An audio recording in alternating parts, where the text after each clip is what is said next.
ఇటు మా ప్రతినిధి మధు ఉన్నారు. మధుతో మాట్లాడి తెలుసుకునే ప్రయత్నం చేద్దాం. మధు, ఇటు తుమ్మల ఫోన్ కనెక్ట్ అవ్వట్లేదు. ఆయన పరిస్థితి ఎలా ఉంది? ఆయన కుటుంబానికి సంబంధించిన వాళ్ళ ఆరోగ్య పరిస్థితి ఎలా ఉంది? ఆయన ఒక మెడికల్ టూరిజం కింద ఇటు దుబాయ్కి వెళ్ళినట్టు తెలుస్తుంది. ఒక మెడికల్ ఎమర్జెన్సీ కోసం తన కుటుంబాన్ని అక్కడికి తీసుకెళ్ళినట్టు తెలుస్తుంది. ప్రస్తుతానికి వాళ్ళ ఫ్యామిలీ మెంబర్ సిట్యుయేషన్ కానీ తన సిట్యుయేషన్ ఎలా ఉంది?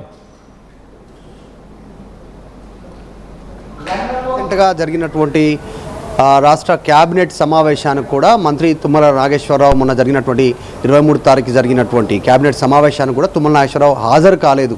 ఈ అంశానికి సంబంధించి ఆయన కుటుంబ సభ్యులు అత్యంత విషమంగా ఉండడంతో ట్రీట్మెంట్ కోసం దుబాయ్ వెళ్ళారు.